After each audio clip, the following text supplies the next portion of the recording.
कर्णालीले आफ्नो सपना पूर्व प्रधानमन्त्री पुष्पकमल दाहाल प्रचण्डको आँखामा देख्यो र प्रधानमन्त्रीको कुर्सीमा पुर्यायो। 2056 सालमा एमालेको लाल किल्ला बन्यो। 2074 सालमा फेरि पूर्व प्रधानमन्त्री केपी शर्मा ओलीको आँखामा कर्णालीले आफ्ना सपना देखे। 2082 सालमा नयाँ साथीहरूको आँखामा कर्णालीले सुइना देखिरहेको छ। ती सुइना फेरि साइतर नबनुन्, ती दन्थेकता नबनुन्। तर हरेक पटक कर्णालीले के पायो? पटक पटक कर्णालीले दुःख पायो। जहिले पनि बजेट आउँदा, नीति तथा कार्यक्रम आउँदा हात्ती आयो प्रश्न आउँछ। सम्माननीय सभामुख, यो देशका प्रधानमन्त्रीहरू सिंहदरबार पुगे, तर कर्णालीको पीडा कहिल्यै सिंहदरबार पुगेन। कर्णालीका जनताले विश्वास दिए, मत दिए, बलिदान दिए, तर बदलामा उपेक्षा पाए। सम्माननीय प्रधानमन्त्रीजीले भन्नुभएको थियो, कर्णालीका सुइना हाम्मा सुइना, सुदूर अब दूर नै झिकै झिकै माया। तर सभामुख महोदय, यो नीति तथा कार्यक्रमको सय पृष्ठ पढ्यो। नीति तथा कार्यक्रम हेर्दा कर्णाली र सुदूरपश्चिमलाई छोएको अनुमति भएन। अब आउने बजेटले तय गर्नेछ ती शब्दहरू सपनामा लेखिएका थिए कि विपनामा, बेहोसमा लेखिएका थिए कि होसमा लेखिएका थिए भन्ने कुरा अब आउने बजेटले तय गर्नेछ। त्यो बजेट हामी पर्खेर बसेका छौँ, त्यो बजेट हामी हेर्नुपर्नेछ। तर नीति तथा कार्यक्रममा कहीँ कतै पनि छैन। त्यसपछि हामी सरकारलाई धन्यवाद भनौँला। यदि फेरि व्यवस्था गरियो भने कर्णालीलाई र सुदूरपश्चिमलाई विशेष गरेर फेरि व्यवस्था गरियो भने इतिहासले माफ दिने छैन। अब कर्णालीले यो देशको नेतृत्व आफै गर्नुपर्ने अवस्था आउँछ कि त यो मुलुकबाट आफ्नो अस्तित्व खोज्नुपर्ने अवस्था आउँछ। यो सामान्य कुरा होइन, गम्भीर कुरा हो। सम्माननीय सभामुख महोदय, कर्णाली आफैमा दुर्गम होइन। राज्य सत्ताको निरन्तर हेपाई, चेपाई र विभेदले कर्णालीलाई दुर्गम बनाएको।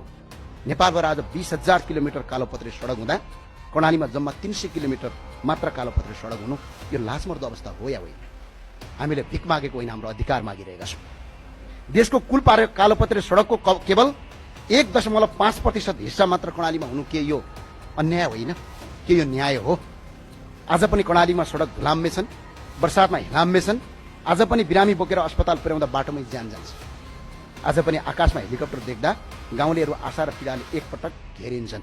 सम्माननीय सभामुख महोदय, जहाँ सुगमका प्रदेशको साक्षरता दर आज 82% छ भने त्यही कर्णालीको 76% मात्रै छ। मुगु र हुम्लामा त औषध आयु नेपालकै सबभन्दा कम छ। बालबालिकामा कुपोषण, होचोपन, कम तौलको समस्या भयावह छ। तर म आज केवल अभावको कुरा मात्र सुनाउन आएको होइन, म सम्भावनाको आवाज पनि उठाउन आएको छु। कर्णाली विकट होइन।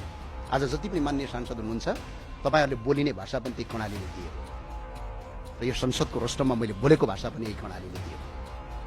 सम्माननीय सभामुख महोदय, नेपालमा सबभन्दा धेरै जडीबुटी पाइने प्रदेश कर्णाली हो। यार्सागुम्बा, जटामसी, पाँचौले, रतुवा, कटुकी, पदमचाल यी सम्पत्ति हुन् राज्यका। तर राज्यले दृष्टि नपुग्दा अभिशाप जस्तै बनेका छन्। राज्यले खरमो आम्दानी गर्न सक्छ। नेपाली भाषाको उद्गम स्थल सिन्जा उपत्यका कर्णालीमै छ। खसारेको सभ्यता र संस्कृतिको आत्मा कर्णालीमै छ। नेपालकै सबैभन्दा ठुलो स्वर्गकी अप्सरा रारा कर्णालीमै छ। सबभन्दा गहिरो सेवोक्षण्डो ताल कर्णालीमै छ। नेपालको सबभन्दा लामो नदी कर्णालीमै छ। सबैभन्दा बढी स्याउ उत्पादन गर्ने प्रदेश कर्णाली नै हो। सबैभन्दा बढी अर्गानिक खेती गर्ने प्रदेश कर्णाली हो। ऊर्जाको कुरा गर्नु पर्यो भने सम्माननीय सभामुख महोदय, 18,000 देखि 20,000 मेगावाट क्षमताको जलविद्युत उत्पादन गर्ने क्षमता छ। राज्यले अहिले 4300 मेगावाट बिजुली उत्पादन गर्दा कर्णालीमा 10 मेगावाट मात्रै छ। कर्णालीका जनता आज पनि अँध्यारोमा बस्न बाध्य छन्। यो विडम्बना भएन भने अनि के हो? सम्माननीय सभामुख महोदय, कर्णालीले देशलाई भाषा दियो, कर्णालीले देशलाई संस्कृति दियो, कर्णालीले सभ्यता दियो, कर्णालीले प्राकृतिक सम्पदा दियो, युद्धमा बलिदान दियो, लोकतन्त्रमा आन्दोलनमा रगत दियो। तर बदलामा कर्णालीले के पायो? गरिबी, बेरोजगारी, पलायन, उपेक्षा। अब कर्णाली दया मागिरहेको छैन। अब कर्णाली अधिकार मागिरहेको छ। अब कर्णालीको आश्वासन होइन, न्याय खोजिरहेको छ। म सरकारलाई आग्रह गर्न चाहन्छु, कर्णालीलाई राष्ट्रिय प्राथमिकताको विकास क्षेत्र घोषणा गरियोस्। सडक, स्वास्थ्य, शिक्षा र विद्युतमा विशेष बजेट ल्याइयोस्। जडीबुटी, पर्यटन, कृषि र जलविद्युतमा आधारित आर्थिक क्रान्ति सुरु गरियोस्। कर्णालीका युवालाई आफ्नै ठाउँमा रोजगारी सिर्जना गरियोस्। र म यो संसदलाई सम्झाउन चाहन्छु, सम्माननीय सभामुख महोदय, कर्णालीको विकास बिना नेपालको विकास सम्भव छैन। कर्णालीको उज्यालो भए मात्र नेपाल उज्यालो हुन्छ। कर्णाली समृद्ध भए मात्र नेपाल समृद्ध हुन्छ। कर्णालीले भिख मागेको होइन, यो हाम्रो अधिकार हो। यो सरकारले यसपटक त्यो अधिकार परिपूर्ति गर्न सकेन भने संसदमा हामी आन्दोलन गर्छौँ भनेर पनि घोषणा गर्न चाहन्छु म। किनभने यो पटक पटकको हेपाई भएको छ। एउटा बाटो बनाउनका लागि मन्त्रीको कोठामा जानुपर्ने अवस्था छ। एउटा तपाईँको एम्बुलेन्स किन्दिनका लागि मन्त्रीको ढोका ढकढकाउनुपर्ने अवस्था छ। त्यो भएको हुनाले अहिलेको बजेटमा अपेक्षा नगरियोस्। पूर्ववक्ता माननीय पूर्व प्रधानमन्त्रीज्यूलाई म आदर गर्छु।